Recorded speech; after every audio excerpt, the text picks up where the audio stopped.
And wow, I'm ready. Okay. Artem, Yeah. you're one of the people that have certainly been here through the rock scene from the beginning to where it is now. What major changes have you seen from when it first started and where it is today? Oh, I think that the Soviet rock scene has passed through so many stages that, well, it's really a big story. And actually, this all has started in the beginning of the 60s. And I think that the Beatles were the main inspiration for the Soviet rock. And through the 60s, all the Soviet bands, they were mostly playing the British and American songs and sang them in English, and they were like, well, copying the originals. And the Beatles were and probably still are the most popular Western band here in the USSR. And also, well, the Rolling Stones, the Cream, Jimi Hendrix were also very well known, and lots of bands used to play their songs. And in the very end of the 60s or in the early 70s, some bands like Time Machine in Moscow and St. Petersburg and Aquarium in Leningrad started to compose and arrange and to write their own songs in Russian songs with a message to the Soviet youth, songs that were quite original, I think. Maybe not musically, but I really think that they were very original in the contents, you know, in the message. So all these bands in the 60s and in the 70s, they all have been amateur. They weren't professional, they didn't get any money for their job, and this is why they were nicknamed underground bands in the West. So some changes took place in the beginning of the 80s, when some of the bands like the Time Machine, Stas Namin, Autograph and others, they've been invited to this professional show business system. You know, like, no, they were normal touring bands, so they got money, they've played in large sports halls and so on. But unfortunately, this also led them to kind of a compromise, because their songs were sometimes polished to get approved by the official cultural people. So since then there were maybe two rock scenes in the Soviet Union. One, the professional rock scene, as represented by the Time Machine and Autograph and the Stas Namin band and Cruise, Dialogue and other bands who are not necessarily bad and who are technically perfect, but I think they are slightly boring and maybe a bit, well, out of fashion maybe for now. And the second part of the scene were the amateur bands, the bands which played in the Leningrad Rock Club, which played in some Moscow small clubs and so on. So these amateur bands, they've created the most uncompromising sounds in the USSR, and they became more and more popular despite the fact that they were fully ignored by the mass media, by the record label, by the TV and so on. So now is the time for the truly major changes, because the whole cultural policy in the Soviet Union became more realistic, and now the bands which are really interesting, which really have some message, they get the recognition that they deserve. So this applies to Aquarium, this applies to Kino and Alice and Zvukimo in Moscow and so on. So all these bands, they now have regular concerts, and they are sometimes shown on TV, and say Aquarium, they'll get their first record soon released by the Melodia label, and I'm quite sure that other bands will also follow this path. So now this is a time of big rock music, well, not revival, but of a big rock music recognition in the Soviet Union. And I also think that this is the time when Soviet rock, this red wave, as Johanna Stingray says, this red wave is ready to break into the Western rock market. Because, well, we all here in the USSR, we know the Western bands very well. We listen to their records, we see their videos and so on. So we can judge these bands, and we can compare our bands to these bands. And I think that the best Soviet bands are really great, and they can really be rivals to the Western bands now. What about Time Machine? Comes up a lot when people are talking about the history of Soviet rock. Everybody makes a statement that 10 years ago, when they were an unofficial band, they were the most famous band in the Soviet Union, but now today, or since they became official status or professional status, that something was lost, and that they're boring now, and a lot of people don't find them interesting. Why do you think that is? What was lost in that transition? Okay. Well, the Time Machine, they are really a legendary band.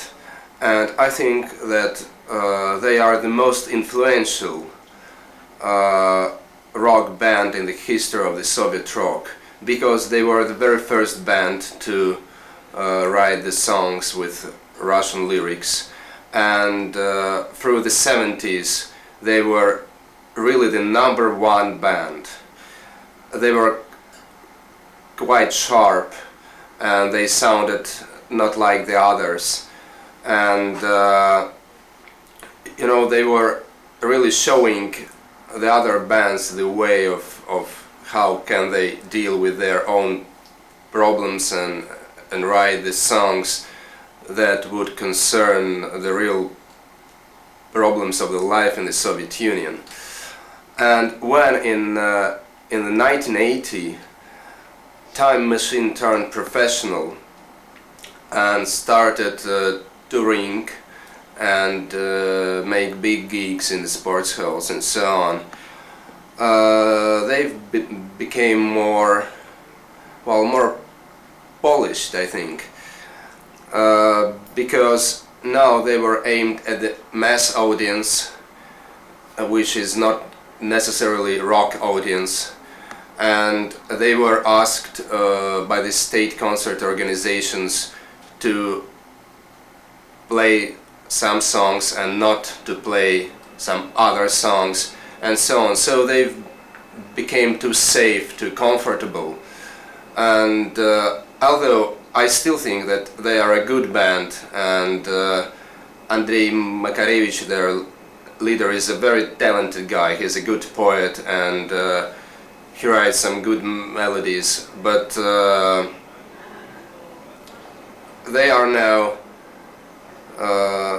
not the sharpest band, and I think that they have somehow stayed in the 70s, and in the 80s we've got another bands which play maybe the same role as Time Machine played 10 years ago. Explain a little bit about you, who you are, how you started in rock and roll. Here you were a rock critic for a while, I think, officially, or what your role is. Okay, well, I'm a rock critic, and I am perhaps the only one professional rock critic in the Soviet Union, and I write articles and organize concerts and do this networking for the rock music for about 12 or more years. Now I'm a freelancer, and I work as a freelancer for 4 years now, and I collaborate with the press, with the TV and radio, but I regard this journalistic work as maybe the least important part of my activities. This is where my money comes from, but there are lots of other occupations where I spend my money, and I mostly do, well, I think this may be called it talent searching. I travel in this country, and I go to various rock festivals, rock concerts and so on, and I try to find new, ambitious bands, wild bands, and I try to help them somehow, try to promote them in the official media, and try to organize some concerts for them and so on. So I think that this is my main job. Most of what people have been talking about in terms of Russian rock history is the Leningrad rock scene and the Moscow rock scene. Now suddenly here and there we're slowly hearing about other parts of the Soviet Union. In fact, Kostya Kinchev has been talking a lot about some great bands in Novosibirsk and other parts of Siberia. You're another one that travels around, as you just said, and looks for new talent. Is rock and roll spreading all over the Soviet Union? What kind of bands are popping up in these other parts? Okay, well, I would say that actually from the very beginning there were 3 centers of the rock music in the USSR. One is Moscow, the second is Leningrad, and the third is the Baltic Republics, especially Estonia and Latvia.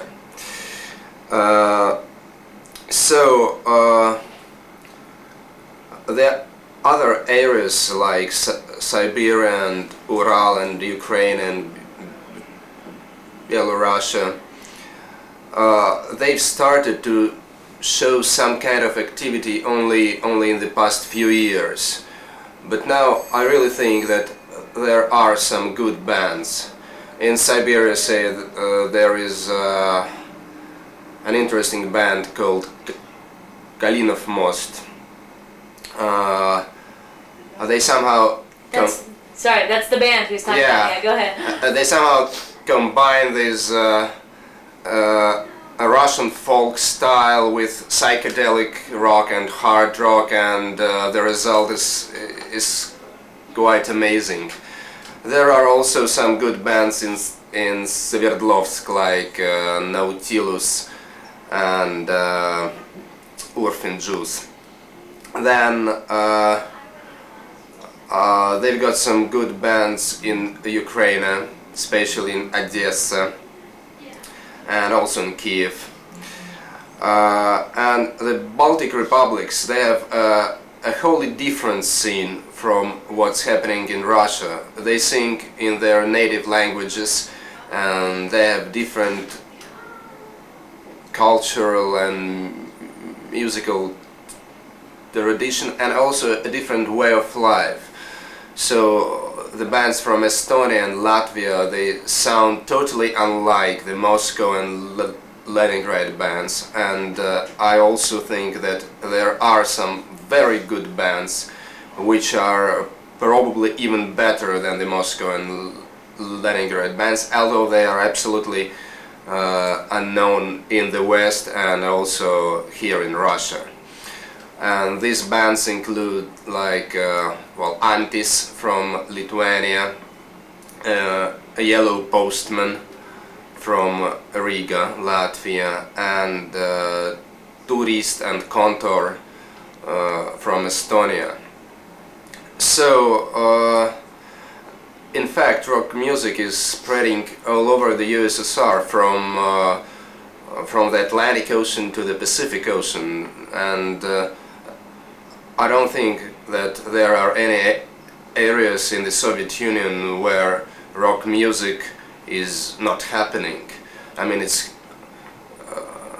there are rock bands even in Central Asia, in Georgia, Armenia, and so on. And now, as there is bigger support for the rock bands, I really hope for these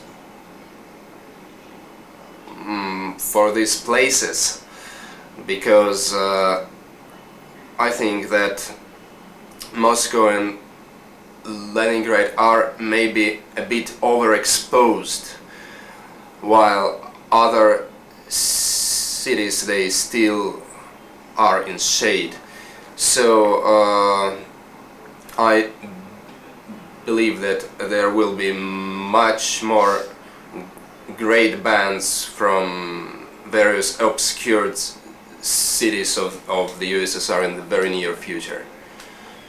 What are some of the bands from the West that have influenced you, or what are some of your favorite bands from the West now? Oh, well, this is an easy question. Well, talking about the USA, I must admit that Captain Beefheart is my all-time favorite. I think he's the greatest thing rock music has ever produced, and well, maybe my tastes are a bit bizarre, but I really think so. So, I think that the bands or the rock acts that influenced me strongly in the past were Jim Morrison and the Doors, Frank Zappa, Iggy Pop and the Stooges. Then in the punk era, Alan Vega and the Suicide, Richard Hell and the Voidoids, and now I really like Lydia Lunch and Nick Cave and Sonic Youth, and also some more adult-oriented music, like say Tom Waits, who's very funny, I think. So, well. And Russian bands, I mean, you've mentioned a lot, but if you just want to say again some of your favorite Soviet bands? Well, my favorite Soviet bands. Well, this is my personal opinion, and maybe not everybody will share my tastes about Soviet bands, but say in Leningrad, my favorite bands are Kino, Televizor and Jungle. I think these three bands are the most energetic and the most modern, maybe. So in Moscow we've got only two good bands, I think. Unquestionably the number one band is Zvuki Mu, and the second band, which is not very popular, but I really appreciate it because they're truly enigmatic, is Center. So these bands, and also the bands from the Baltic republics, which I've already mentioned, are my favorite bands in the Soviet Union. But of course this doesn't mean that I don't like Aquarium or that I don't like Alisa. They are very good bands too. Simply they are not exactly my cup of tea, maybe. Okay, what do you think about Red Wave, the first Russian rock album being released in the West, and about Russian rock being the West in general? Well, there's... I think it's obvious. I think that the Red Wave album and the whole Red Wave concert is great, because say with the professional bands, some of them may even undertake some tours in the West and so on. The bands like Autograph and Stas Namin and others. Well, it's okay, they are not bad and they play well, but I don't think that they could make it in the West. Simply because they are too boring. And the bands that are presented on the Red Wave compilation, this is really what is happening in the USSR in the 80s. Maybe if this album was made in 1987, there would be some other bands like Звуки Мор, Телевизор. But still, I think that this album is very good and it's fairly representative of what's happening now in Soviet rock. Not only Leningrad rock, but the Soviet rock as a whole. So, I think that there are maybe two big problems for the Soviet bands, two problems which don't let them to get very strongly exposed in the West right now. Okay, so you're talking about two problems these bands face. Okay, so I think that the Soviet bands now face two major problems, which don't let them to get widely exposed in the West. One is that they don't have a proper recording equipment, and I think that in terms of sound engineering and recording and production, unfortunately West is miles ahead of the Soviet Union. And I think that the Soviet bands, they should experience this work with the real producers, with these multi-channel systems, with instruments like emulators and synclaviers and so on, to get really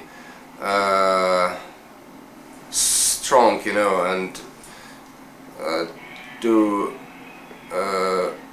be rivals with the Western bands.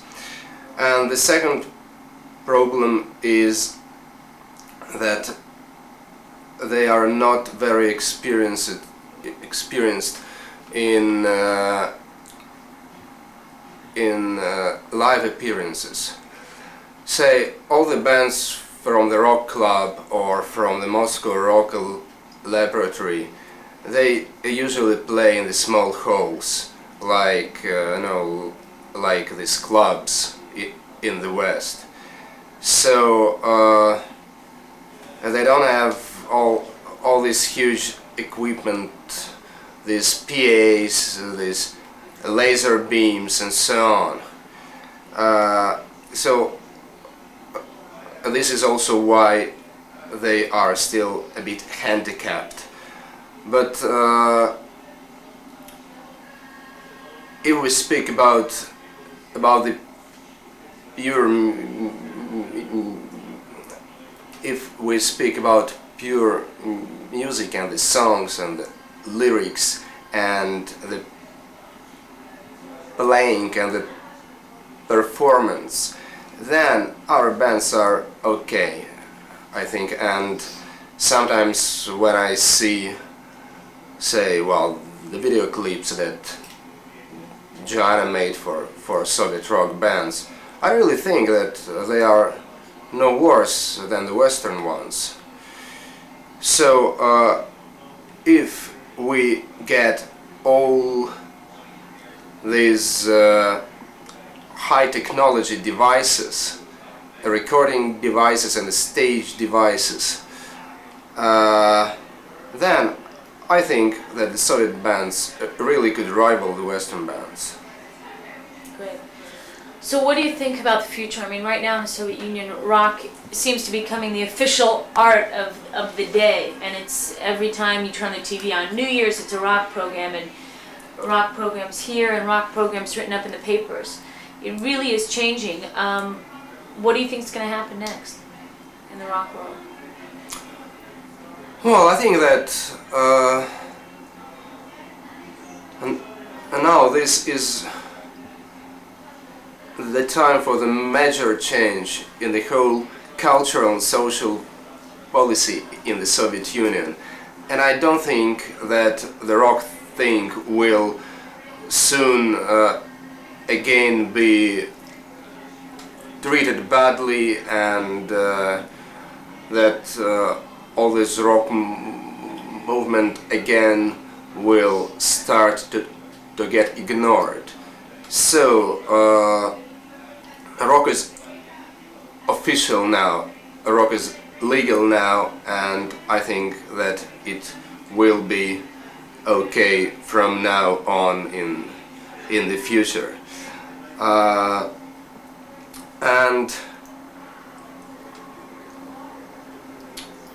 well, I really think that the next step is maybe a bigger collaboration with the mass media, because rock bands already have lots of concerts these days and lots of coverage in the press, but there are still quite a few of them on the TV, and also there are very few real rock records released by the state Melody label. So this is the first step. This is the first thing that should be done really soon. And the next step is to promote the Soviet rock bands internationally. So I think that now they really deserve it. And say this new project invented by Jonas Stingray and Ken Schaffer, and the project which deals with inviting the Aquarium rock band to the USA and producing their full-length LP album in the USA with the contributions from big Western rock stars.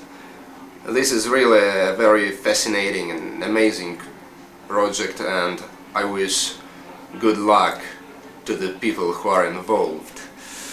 And I also think that Aquarium is the band who